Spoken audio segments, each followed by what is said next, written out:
தமிழ் சினிமாவில் உச்ச நட்சத்திரமாக ரசிகர்களால் கொண்டாடப்பட்டு வருபவர் தான் தளபதி விஜய் அவர்கள். இந்த நேரத்தில் திடீர்னு சினிமாவில் இருந்து விலகி அரசியல்ல களமிறங்கியிருக்காரு. தன்னுடைய கடைசி படம் ஜனநாயகன் அப்படின்னு மேயர் வச்சுட்டாரு. இதனால வழக்கமாக இருக்கும் எதிர்பார்ப்பை விட இந்த படத்திற்கு எதிர்பார்ப்பு இரட்டிப்பாக இருக்கு. படத்தை இயக்குனர் எச் வினோத் அவர்கள் இயக்கி வர பூஜா ஆக்டே, மமிதா பைஜு, பாபி தியோல், நரேன், பிரியாமணி, கௌதம் மேனன் உள்ளிட்ட பல செலிபிரிட்டிஸ் நடிக்கிறாங்க. படத்துடைய படப்பிடிப்பு நிறைவு பெற்று தற்போது போஸ்ட் ப்ரொடக்ஷன் பணிகள் ஒரு பக்கம் சூப்பரா போயிட்டு இருக்கா. சினிமாவில இருந்து வெளியேறி உள்ள தளபதி விஜய் அவர்கள் அரசியல் முழுமையாக அவருடைய கவனத்தை செலுத்திட்டு இருக்காரு. சமீபத்துல தான் தன்னுடைய தாவேகா கட்சியின் 2வது மாநில மாநாட்டை வெற்றிகரமாக முடிச்சாரு. அடுத்ததாக பாத்தீங்கன்னா செப்டம்பர் 15 முதல் மக்களை நேரடியாக சந்திக்க தமிழகம் முழுக்கவே பயணத்திற்கு செல்றாரு தளபதி விஜய் அவர்கள். நடிகர் விஜய் அவர்களுடைய மனைவி சங்கீதாவை பொது இடங்கள்ல பார்ப்பது பல நாட்களாக அரிதாக இருக்கு. விஜய் சாருடைய படத்தின் இசை வெளியீட்டு விழாக்களிலும் அடிக்கடி அவங்கள முன்பு பார்க்க முடிந்தது.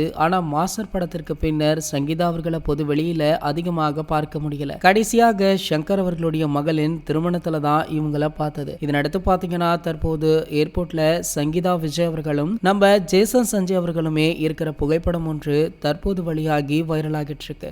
மேலும் பாத்தீங்கன்னா இந்த புகைப்படம் சமூக வலைதளங்கள்ல படு வைரலுமே ஆகிட்டு இருக்கு. இது போன்ற சினிமா செய்திகளை பற்றி நீங்க உடனே தெரிஞ்சுக்க நம்மளுடைய சேனலை மறக்காம சப்ஸ்கிரைப் பண்ணிக்கோங்க.